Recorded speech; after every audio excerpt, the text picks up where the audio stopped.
सोचो एक बार तुम्हारे घर का दरवाजा टूट जाता है। तुम दरवाजा सुधारने वाले को बुलाते हो और वो दरवाजा सुधारने वाला खुद चोर निकलता है। तो वो दरवाजा ठीक करेगा या फिर तुम्हारा घर लूट लेगा। जिस इंसान को एक पूरे स्टेट की सुरक्षा, शिक्षा और भविष्य का पूरा जुम्मा दिया गया हो और उसके खिलाफ खुद क्रिमिनल केस दर्ज हो, तो बताइए फिर आप लोग। आज का सवाल सिर्फ बिहार का नहीं है, यह सवाल है पूरे भारत का। जिस देश में सीएम क्रिमिनल हो उस राज्य की जनता का क्या होगा।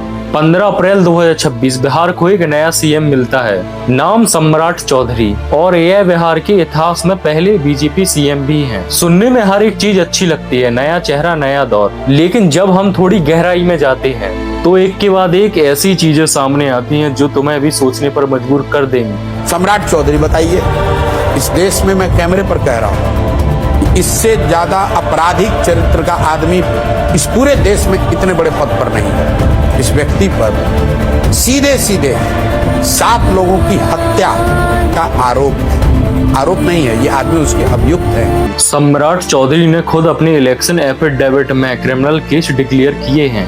कोई भी झूठा इल्जाम नहीं, यह उनका खुद का लिखा हुआ सच है। अब यहाँ रुको आप लोग एक सेकंड। अगर एक आम आदमी पर एक भी केस हो जाए तो नौकरी नहीं मिलती, ना ही तो बैंक लोन और समाज में इज्जत, वो तो छोड़ ही दो, लेकिन यहाँ नेताजी सीएम बन जाते हैं। अब बात कर लेते हैं एजुकेशन की। भारत में हर एक बच्चा दिन रात पढ़ाई करता है, सिर्फ इसलिए कि शायद उसका भी अच्छा फ्यूचर हो। बच्चे हर साल एग्जाम देते हैं, उनमें से कोई फेल होता है लेकिन वो हार नहीं मानते, फिर पढ़ते हैं, फिर एग्जाम देते हैं। सम्राट चौधरी के पास भी एक डॉक्टर की डिग्री है, सुनने में बड़ा इम्प्रेसिव लगता है, DR सम्राट चौधरी, लेकिन यह हॉनरी डिग्री है। हॉनरी मतलब कोई एग्जाम नहीं, कोई टेस्ट नहीं, ना ही तो कोई रिजल्ट, बस यूनिवर्सिटी ने खुद गिफ्ट कर दी। ऐसी डिग्री जो सिर्फ दी जाती है। क्या? अब सवाल यह है, जिस देश में लोग फेक डिग्री के लिए जेल जाते हैं, वहाँ ऐसी फेक डिग्री वाला इंसान सीएम की कुर्सी पर बैठा हो। अभी तो यह कुछ नहीं है, अभी तो और भी सुनिए। साल 1999 सम्राट चौधरी को बिहार का कैबिनेट मिनिस्टर बनाया गया।